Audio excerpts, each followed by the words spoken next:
untuk postur APBN ini menggambarkan amplop besarnya. Tapi beberapa spesifik memang mohon maaf belum bisa dispesifikkan karena ada kan nanti memberikan kepada pemerintahan baru mengenai bagaimana nanti format kabinetnya, siapa yang akan in charge untuk program apa. Itu ciri dari transisinya itu tadi. Tapi kami terus berkoordinasi dan berkomunikasi sehingga kalau sampai kemudian sudah ada keputusan politik dan kemudian ada keputusan secara birokratis yaitu badan atau siapa yang akan ditunjuk, kita langsung bisa mendukungnya melalui anggarannya. Itulah yang kita sebut transisi melalui sinkronisasi dan koordinasi. Selamat sore Bapak Ibu Menteri semuanya. Saya Givari dari Kumparan. Ada beberapa pertanyaan nih Pak. Yang pertama Pak, saya mau memastikan Pak terkait tadi di pidato keuangan Pak Presiden nggak sebut kenaikan gaji PNS di 2025. Nah itu sebenarnya jadi naik atau enggak Pak? Kalau jadi itu mungkin berapa gitu Pak? Terima kasih. Semuanya diborong ke Menteri Keuangan. Ada pertanyaan berulang. Jadi mungkin udah cukup ini. Silakan Bu Menteri Keuangan. Baik, tadi sudah disampaikan ini adalah APBN transisi. Dan sebagian dari transisi itu nature-nya ada yang sudah spesifik dari sisi angka, ada yang belum spesifik angkanya untuk program-program baru terutama. Atau program lama yang akan diteruskan. Jadi seperti yang tadi saya sampaikan di dalam presentasi bahwa APBN ini tadi belanja KL termasuk tadi dari Kementerian Pertanian yang menyampaikan atau Menteri PUPR kok anggaran saya masih kecil gitu. Karena sebagian cukup signifikan itu masih di-retain nanti Presiden-elect yang akan nentuin. Gitu ya. Jadi kalau tadi Pak Menteri PUPR atau Menteri Pertanian mengatakan memang penting dan memang itu penting disampaikan oleh Presiden-elect. Namun nanti format untuk berapa Kementerian Pertanian akan ditambahkan anggaran untuk program tadi yang disampaikan yang itu memang menjadi prioritas seperti pencetakan sawah maupun berbagai masalah pengairan. Itu nanti akan ditetapkan oleh Presiden-elect. Mungkin saya mengingatkan sekali lagi siklusnya ya. Kita sampaikan ke DPR dan DPR sudah tahu bahwa ini adalah baseline APBN. Kita akan bahas sebagian nanti di dalam pembahasan KL-KL ini kan oleh menteri saat ini. Tapi nanti kan Bapak Presiden-elect kan punya kabinet baru. Dan oleh karena itu saya akan sampaikan pembahasan dengan DPR yang nanti sampai dengan akhir September akan mengetok APBN-nya, menyetujui, tapi kemudian Presiden baru dengan kabinet baru akan kemudian melihat program itu.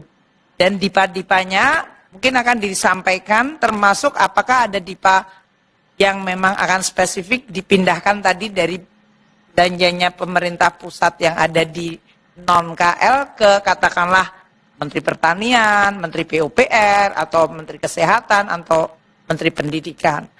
Jadi saya mohon teman-teman wartawan untuk postur APBN ini menggambarkan amplop besarnya. Tapi beberapa spesifik memang mohon maaf belum bisa dispesifikkan karena ada kan nanti memberikan kepada pemerintahan baru mengenai bagaimana nanti format kabinetnya, siapa yang akan in charge untuk program apa.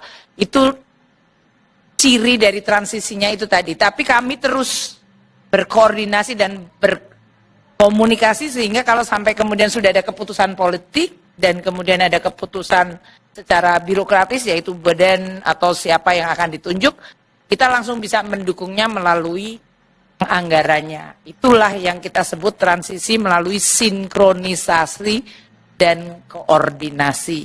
Jadi mohon sabar teman-teman sekalian. 71 triliun siapa yang mengeksekut nanti akan diumumkan sendiri oleh Bapak Presiden terpilih atau nanti akan ada siapa yang akan menggunakan tadi yang detail. Makanya Pak Menteri Nadiem juga tidak menjelaskan karena kita sudah mengalokasikan di dalam format gedenya karena sekarang itu keputusan proses siklus APBN harus ditetapkan oleh DPR namun juga masih ada di mana tadi presiden yang sekarang dengan kabinet sekarang dengan presiden baru. Jadi tadi yang disampaikan oleh teman-teman wartawan mengenai berbagai pertanyaan makanan bergizi gratis, mohon nanti menunggu agak sabar. Tapi tidak berarti belum ada apa-apa ya, sudah ada pergerakan, tapi memang bukan saya yang harus mengumumkan dan yang lain-lain itu. Untuk PPN tadi juga saya selalu sampaikan, Undang-Undang HPP sudah sangat menyampaikan dan itu sudah disampaikan di dalam kabinet, Bapak Presiden terpilih maupun Presiden sekarang sudah sangat fully aware mengenai Undang-Undang HPP itu. Jadi nanti kita akan lihat bagaimana, apakah target ini memasukkan. Tentu kita akan melihat potensi ekonomi kita, tax ratio dan intensifikasi, ekstensifikasi, dan area-area yang kita identifikasikan bisa menyumbangkan penerimaan tersebut.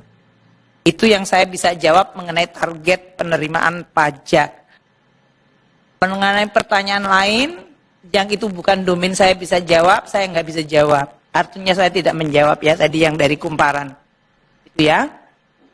Kemudian untuk tadi kan pertanyaan semua itu untuk IKN juga sama, kita masukkan dalam hal ini karena kemarin Bapak Presiden terpilih dengan Presiden Jokowi sudah bertemu, sudah sidang kabinet di IKN dan beliau punya komitmen.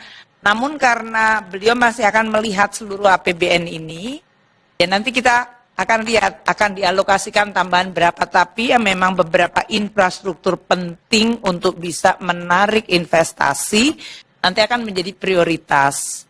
Apakah ruangannya seberapa besar, bagaimana akan kemudian dialokasikan melalui PUPR atau langsung di OIKN, itu nanti juga opsi-opsi yang bisa kita sampaikan atau berdasarkan kesiapan dari institusinya. Kemudian, jadi makanya kalau dilihat tadi IKN ini seolah-olah anggarannya jadi masih kecil. Karena itu saya sampaikan tadi semuanya di baseline kan. Dan ini untuk memberikan otoritas kepada presiden terpilih untuk menentukan sesuai dengan prioritas. Dan tentu beliau nanti akan dengan kabinetnya akan membahas dan kemudian menyampaikan. Tapi artinya program besar, amplop besarnya sudah ada, beberapa kelompok sudah ditentukan dan nanti kemudian spesifikasi. Tapi overall dari APBN ini pemerintahan bisa berjalan dan prioritas-prioritas penting tetap jalan. Meskipun tadi nanti akan muncul tadi beberapa seperti Menteri Pertanian, oh kayak dengan uang sekian mungkin kita hanya sampai sekian, nanti kalau mau nambah berarti ada. Itu merupakan domain dari pemerintahan baru. Mungkin itu ya, memang mungkin nggak memuaskan tapi ini transisi kan. Jadi kalau seperti orang mau melahirkan, belum melahirkan ya jangan melahirkan dulu gitu. Masih sampai Oktober 20. Jadi mungkin itu Pak, nggak usah ada pertanyaan. Baik, jadi saya rasa sudah cukup karena nanti pertanyaan-pertanyaan itu berulang. Tentunya akan berulang dan tentu kewenangan dari pemerintahan berikut. Tunggu sesudah tanggal 20 Oktober. Terima kasih. Wassalamualaikum warahmatullahi wabarakatuh.